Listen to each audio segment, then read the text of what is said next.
அனைவருக்கும் வணக்கம். மேடையில் பார்த்தா எல்லாமே சாதனையாளர்கள் தான். என்னோடு கோபிச்செட்டிப்பாளையத்திலிருந்து பயணித்த இங்கே ஜெமினி ஸ்டுடியோவில் எங்கள் வாழ்க்கை ஆரம்பித்தது. என்னுடைய உற்ற நண்பர், இன்று வரையிலும் சினிமாவை விடாமல், சினிமாவும் எங்களை விடாமல், நாங்கள் துரத்துகிறோமா இல்லை சினிமா நம்மை துரத்துகிறதோ என்று சொல்லும் அளவுக்கு உற்ற நண்பர்களாக இன்றும் ஒன்றாக இருக்கின்ற எனது அன்பு நண்பர் திரு தயாரிப்பாளர் டி சிவா அவர்களே. ஏன்னா ரொம்ப முக்கியம், சிவா இல்லாமல் நம்ம லைஃப்பில் வேறு பக்கங்கள் எழுத முடியாது. ஏன்னா 2 பேரும் அந்தளவு கஷ்டப்பட்டுருக்கோம். அவர் ஒரு ஸ்டில் ஃபோட்டோகிராஃபி ஆரம்பிக்கிறேன்ட்டு அவர் ஸ்டில் ஃபோட்டோகிராஃபராக இருந்தார். படிப்படியாக முன்னேறி அதே மாதிரி தயாரிப்பாளர் தனஞ்சயன் அவர்கள். காலத்தின் கொடுமை என்னென்னா, நான் ஒரு மியூசிக் ஆல்பம் பண்ணேன் கிட்டத்தட்ட 12 வருஷத்துக்கு முன்னாடி. ஜிவி பிரகாஷ்லாம் வந்த கட்சியில் அதை விட்டுட்டேன். சரி பையன் பொழைச்சி போட்டு அந்த மியூசிக்கை கேட்டு மிரண்டு போய் இது நாங்கள் தான் ரிலீஸ் பண்ணுவோன்னு என்கிட்ட இருந்து வாங்கின கம்பெனியில் ஒர்க் பண்ணவர் தான் எனது தயாரிப்பாளர், இன்றைய மிகப்பெரிய தயாரிப்பாளர்கள் ஒருவர் தனஞ்சயன் அவர்கள். ஸோ இந்த மாதிரியெல்லாம் சில நிறைய பேக்ட்ராப் இருக்கு, உங்களுக்கு தெரியாது. ஸோ அப்படி அதே மாதிரி நமது இயக்குனர் பி.வி. சங்கர், இந்த படத்தோட இயக்குனர், அவருடைய அப்பா என்னுடைய ஸ்கூல்மேட். 2 பேரும் நானும் சத்தியமங்கலத்தில் ஹைஸ்கூலில் படித்த ஒரு சாதாரண மாணவர். நீங்கள் அந்த படப்பிடிப்பு எடுத்த ஊரெல்லாம் என்னுடைய பிரதரோட ஊர், அதாவது இருட்டிப்பாளையம், அதை சுற்றி இருக்கிற காடுகள் எல்லாம். கிட்டத்தட்ட காட்டிலேயே நான் காட்டுக்கு பக்கத்துலேயே பிறந்து வளர்ந்தேன். இப்போ வெற்றிமாறனால இப்போ தான் காட்டுக்குள்ளே புது படம் எடுத்துக்கிறாங்க இல்லையா? காடுகளோடும் புறாக்களோடும் வாழ்ந்து கொண்டு போகிறவர். இந்த காட்டுக்குள்ளே போய் படம் எடுத்தாவே அது வெற்றி படம் தான். வீரப்பன்லேருந்து எல்லாமே வெற்றியாளர்கள். ஸோ காட்டு பிரதேசத்துக்கு பக்கத்துலேருந்து வரவங்க எல்லாருமே வெற்றியாளர்கள் தான். எங்களுக்கு இயக்குனர் இமயத்திலிருந்து ஆர் உதயகுமார்லேருந்து இன்னைக்கு பி.வி. சங்கர், இந்த படம் ஒரு வெற்றி படமாக நினைத்து தான் நான் பேசுகிறேன்.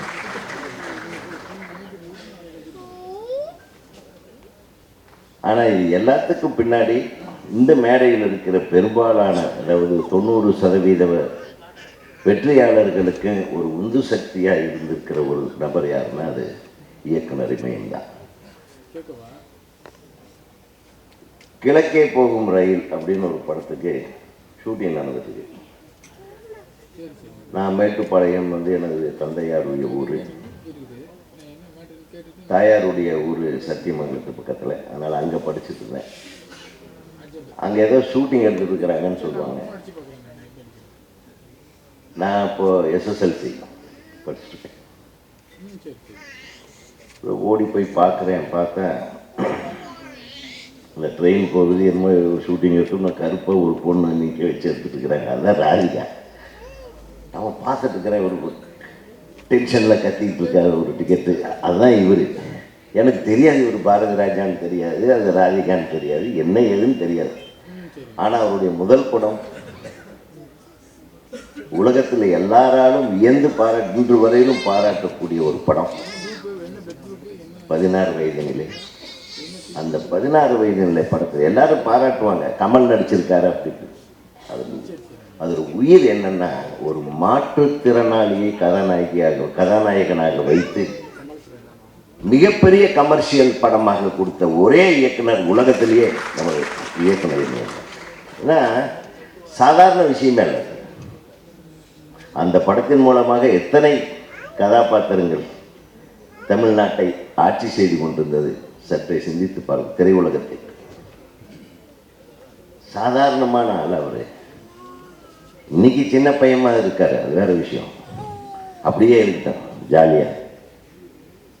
அவர் எப்பவுமே நாங்கள்லாம் போனோம்னா நம்ம மாதிரி அவர் இருக்குன்னு நினைப்பார். அதாவது தோற்றத்தில் ஸ்டைல் ஆகிடுவார். ஆனால் அவர் முன்னாடி அவர் எந்த காஸ்டியூம் போட்டாலும் மேட்ச் ஆகுது. பார்த்தீங்களா, எந்த காஸ்டியூம் போட்டாலும் பாரதிராஜா சாருக்கு மேட்ச் ஆகும். எனக்கு ஒரு மிகப்பெரிய வருத்தம் உண்டு. கிட்டத்தட்ட ஆயிரக்கணக்கான லட்சக்கணக்கான கலைஞர்களை, படைப்பாளிகளை இந்த சென்னையை நோக்கி வர வைத்து வரவர். இந்தியாவிலே இருக்கக்கூடிய எத்தனை உயரிய விருதுகள் அவருக்கு கொடுத்தாலும் அது ஈடாகாது. இந்த படைப்பாளிகளின் பிதாமகனை நாம் உள்ளத்தில் வைத்து பூஜித்தாலும் உலகம் வியக்கும் வண்ணமாக அவருக்கு ஒரு விழா எடுக்க வேண்டும் என்று பல நாட்களாக எல்லாரும் போராடி கொண்டிருக்கிறோம். அதுக்கு சரியான சந்தர்ப்பம் அமையவில்லை என்பதுதான் உண்மை. ஆனால் நிச்சயமாக தமிழ்நாடு திரைப்பட இயக்குநர்கள் சங்கம் நிச்சயமாக இதுவரை காணாத அளவுக்கு ஒரு மாபெரும் விழா அவரை பாராட்டி எடுக்கப்படும். இப்போது சொல்றேன், மத்திய அரசாங்கத்துக்கு ஒரு கோரிக்கையை வைக்கிறேன். நிறைய பேருக்கு மிக உயரிய விருதுகளான தாதா சாஹேப் பால்கே விருதெல்லாம் கொடுக்குறாங்க. அவர்கள் மறைவுக்கு பின்னால் கொடுக்கப்படுகிறது. அது ரொம்ப வேதனைக்குரிய விஷயமாக. தமிழ் திரையுலகத்தின் புதிய பாதையாக ஸ்டுடியோவில் இருந்த சினிமாவை கிராமங்களிலும் தெருக்களிலும் இன்று உலாவ விட்டவர் நமது இயக்குனர் இமயம் அவர்கள். அவரால் உருவானவர்கள் தான் அத்தனை பேர். அவர் கூட ஒர்க் பண்ணவங்க ஒரு 100 பேர் இருந்திருக்கலாம், இயக்குநர்களாக இருக்கலாம். ஆனால் இன்னைக்கு இருக்கிற ஒவ்வொரு இயக்குனருடைய ரத்தத்திலும் அவரது காட்சி அமைப்பு ஓடிக்கொண்டிருக்கிறது என்பதுதான் உண்மை. நான் அடிக்கடி பாரதி ராஜா அவர்களை கம்பனோடு ஒப்பிடுவதுண்டு. இவன் சினிமா கம்பன், அவன் இவன் பேசுகிறேன், அப்பா தப்பா நினைச்சாருங்க. எங்கள் அப்பனை நான் எப்படி வேணும் பேசுகிறேன். கம்பன் எழுதியிருப்பான், அண்ணலும் நோக்கினாள் அவளும் நோக்கினாள், பாய் சொற்களால் என்ன பயனும் இல்லை அப்படின்னு. முனிவர் கூட்டிட்டு போயிட்டு இருக்காரு, உடைக்கவே முடியாத ஒரு வில்லை நீ உடைக்கணும், அப்பதான் அந்த பொண்ணை நீ கல்யாணம் பண்ண முடியும்னு ராமனை கூட்டிட்டு போறான். முற்றத்திலிருந்து அகஸ்மாத்தா வந்து நின்று சீதை அப்படி பார்க்குது. சீதை பார்க்கறது ராமனுக்கு தெரியாது. டக்குன்னு அங்கிருந்து அப்படியே திரும்பி பார்க்கிறார். ராமனுக்கு ஏதோ ஒரு உந்து சக்தி, ஏதோ இயற்கை அழைத்து அவரும் அவங்க பார்க்கிறாரு. அண்ணனும் நோக்கினார், தான அவனும் நோக்கினார், தான. இதுதான் சினிமா. இதை விட காதலுக்கு அழகான ஷாட்டுகளை எடுக்கிறதுக்கு யாரால முடியுமா? இன்னைக்கு அதை தாங்க எடுத்துட்டு இருக்கிறோம். இன்னைக்கு அந்த விழியை பார்த்த உடனே ஒரு பாட்டு போடுறான் என் தம்பி. அந்த கதாநாயகியோட விழியை பார்த்த உடனே அதே கட்டிங்ஸ், அந்த கட்டிங்ஸ் இல்லாமல் யாரும் படம் எடுக்க முடியாது. அது கம்பன் கொடுத்த கட்டிங், எங்களது அல்லிநகரத்து கம்பன் கொடுத்த கட்டிங், நாங்கள் தொடர்ந்த கட்டிங். இன்றைக்கு வரையிலும் நம்ம வெற்றிமாறன் இருந்து அனைவரும் அதாவது ஊறி போச்சு எங்களுக்கு. எங்கள் அப்பன் கொடுத்த சொத்து அதுதான். பணங்காசெல்லாம் சேர்த்தமோ இல்லையோ அதெல்லாம் வேற விஷயம். ஆர் உதயகுமார் இப்படி படம் விட பாரதி ராஜா மாதிரி எடுத்திருக்காண்டா. நான் வருத்தப்படல, சந்தோஷப்பட்டேன். எங்கள் அப்பா மாதிரின்னு ஒருத்தன் என்னை பாராட்டினதே நான் பெரிய விஷயமா நினைச்சேன்.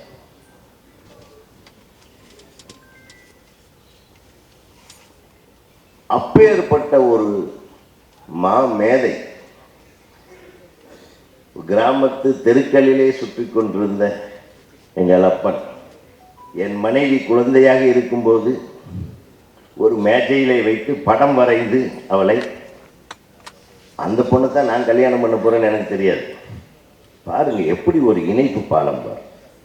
அவர் எத்தனை இன்ஸ்பிரேஷன், எத்தனை வாழ்க்கையோட இன்ஸ்பிரேஷன். இளையராஜாவை டிராமாவுக்கு இசையமைக்க கூட்டிக் கொண்டு போய் இவர் நடிக்க, அவர் இசையமைக்க எத்தனை கதைகள் இருக்கிறது. தமிழ் சினிமாவினுடைய வரலாற்றில் கிட்டத்தட்ட 75 ஆண்டு கால வரலாற்றில் 50 ஆண்டு கால வரலாறு பாரதி ராஜா அவர்கள் இல்லாமல் இருக்கார்.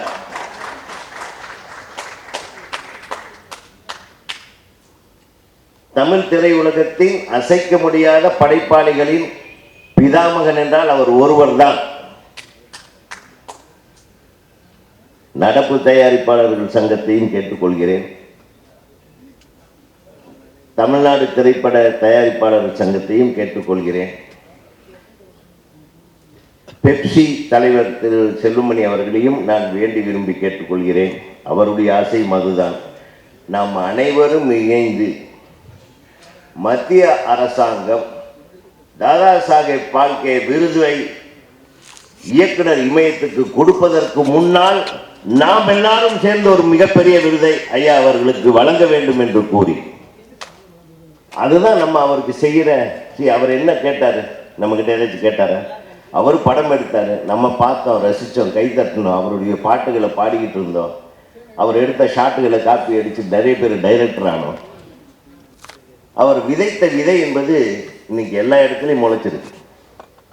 இன்னைக்கு அவர் ஜாலியாக நடிக்கலாம் வரல, அவருடைய ஆசை போய் அறிக்கிறோம், அப்பா நீங்கள் வந்து ஒரு நாள் நடிங்க, நீங்கள் ஒரு 5 நாள் வாங்க, சும்மா இருக்க விட மாட்டேன்றாங்க. அவர் அன்பாக வர்றாரு, நம்ம குழந்தைங்களோடு சேர்ந்து ஒரு 10 நாள் ஜாலியாக இருக்க வர்றாரு, அவ்வளோதான். அவர் நடித்தாருன்னா வேறு மாதிரி இருக்கும். ஆனால் உண்மையாகவே பாரதி ராஜா அவர்களுக்கு உண்மையுமே நடிக்க தெரியாது, நடிப்பு வாங்கத்தான் தெரியும். நடிப்பு என்பது அவருக்கு இயல்பாக இருக்கிற விஷயம். அவர் இயல்பாக வந்தாவே அது நமக்கு எது வேணுமோ அது தேவையானது பொறுக்கி எடுத்து வச்சுக்கலாம். கரெக்டாக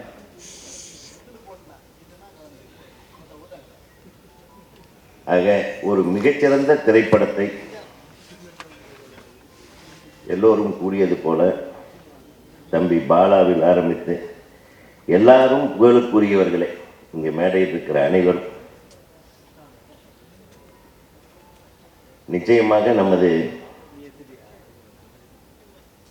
பையா இயக்குனர் அவர்களுடைய தலைமையில் பாரதி ராஜா விழா கமிட்டி ஒன்று அமைக்கப்படும். நீங்கள் எங்களை எல்லாம் வழிநடத்துங்கள், நாங்கள் கூட இருக்கிறோம். வெற்றிமாறன், நீங்கள் எல்லாருமே நம்ம எல்லாரும் சேர்ந்து பண்ணுவோம். இயக்குனர் சங்கம் அதை எடுத்து செய்வோம், நிச்சயமாக செய்வோம். எங்களுடைய முதல் ஈசி மீட்டிங் வர்ற ஞாயிற்றுக்கிழமை நடக்குது, அதுலேயே நாங்கள் இந்த முடிவை எடுத்துருவோம். இல்லை நீ உங்களுக்கு இருக்கா, அதனுடைய தலைவர் யாருன்னு நாங்கள் அறிவிக்க போகிறோம். உட்கார்ந்து ஒரு 2-3 மாதம் அதுக்கு சிறப்பாக வேலை செஞ்சு மிகப்பெரிய விழாவாக நம்ம எடுப்போம். இந்த மாதிரி ஒரு விஷயத்தை முன்னெடுக்கிற ஒரு மேடையாக அமைத்து கொடுத்த திரு டில்லி பாபு அவர்களுக்கு, மிகச்சிறந்த தயாரிப்பாளர், அவர் ஃபேக்ட்ரின்னு பேர் வச்சிருக்கிறாருன்னா சாதாரணம் இல்லை. திரு செல்லுமணி அவர்களுடைய வீட்டுக்கு மேலே தான் அவருடைய ஃபேக்ட்ரி இருக்குது. எப்போ பார்த்தாலும் கூட்டமாக இருக்கும், நான் எப்போ போனாலும் கூட்டமாக இருக்கும். யார்ப்பா தயாரிப்பாளர்னு கேட்பேன். டில்லி பாபு. நான் ரொம்ப வருஷமாக பார்க்கவே இல்லை, ஒரு 2-3 வருஷமாக நான் பார்க்கவே இல்லை. அதுக்கப்புறம் தயாரிப்பாளர் சங்க தேர்தலில் வந்து அவர் நிற்கிறாருன்னு சொன்ன உடனே தான் நான் பார்த்தேன். ஸோ டெல்லி பாபு அவர்கள் ஒரு கமிட்டட் ப்ரொடியூசர். அதாவது ஒரு படம் இப்படி தான் சிறப்பான படமாக இருக்கணும், பெரும்பாலும் புதியவர்களுக்கு வாய்ப்பளிக்கும், புதிய இயக்குநர்களுக்கு வாய்ப்பளிக்கும் அவருக்கு நாம் மிகப்பெரிய ஒரு கைத்தட்டல் வழங்கி பாராட்டுவோம். ஏன்னா அதுக்கு தைரியம் வேணும். தனஞ்சயன் மாதிரி ஆட்கள் எல்லாம் பெரிய டைரக்டரு, பெரிய ஹீரோ இல்லைன்னா படமே எடுக்க மாட்டார், லாபம் வரலன்னா படத்துக்கே போக மாட்டார், நம்மளுக்கெல்லாம் அட்வைஸ் மட்டும் பண்ணுவார் அவர். கரெக்டா. ஆனால் சிவா நிறைய ரிஸ்க் எடுத்திருக்காரு, நீங்கள் சிவா அளவுக்கு ரிஸ்க் எடுத்து. அதனால் உங்களுக்கும் சொல்கிறேன், நீங்கள்லாம் வந்து நம்ம மாதிரி பழைய டைரக்டரில் வச்சு படம் எடுக்கிறது தான் சரி.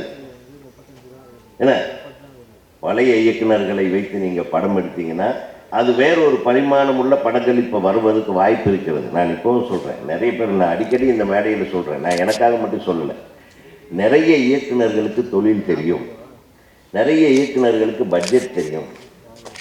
இப்போ ரவிக்குமார் மாதிரி ஒருத்தரை போட்டிங்கன்னா ஒரு பட்ஜெட்டுக்குள்ளே படம் எடுக்கிற டைம், எந்த மாதிரியான கதாபாத்திரம், எந்த மாதிரியான ஹீரோவை கொடுத்தாலும் படம் எடுக்க தெரியும். வி வாசு இருக்கிறாங்க, ரவிக்குமாருக்கு, அந்த மாதிரி நிறைய பேர், ஏன் நம்ம தலைவரே இருக்கிறார். ஸோ அத்தகைய மிகச்சிறந்த இயக்குனர்கள் நிறைய பேர் எங்கள் சங்கத்தில் இருக்கிறோம், நாங்கள் ரெடியாக இருக்கிறோம் என்பதை உங்கள்கிட்ட அன்போடு தெரிவித்துக் கொண்டு, சினிமாவை காக்க வல்ல இயக்குனர்கள் இங்கே தான் இருக்கிறோம், அதை நீங்கள் தேடி கண்டுபிடித்துக் கொள்ளுங்கள் என்று நடப்பு தயாரிப்பாளர் சங்க செயலாளர் அவர்களுக்கு அன்போடு தெரிவித்துக் கொண்டு, இந்த படம் மிகப்பெரிய வெற்றி படமாக அமைய வேண்டும். டில்லி பாபு இதை தொடர்ந்து பல இயக்குனர்களுக்கு பல சங்கர்களை உருவாக்க வேண்டும் என்று கூறி வாழ்த்து கூறி விடைபெறுகிறேன். நன்றி.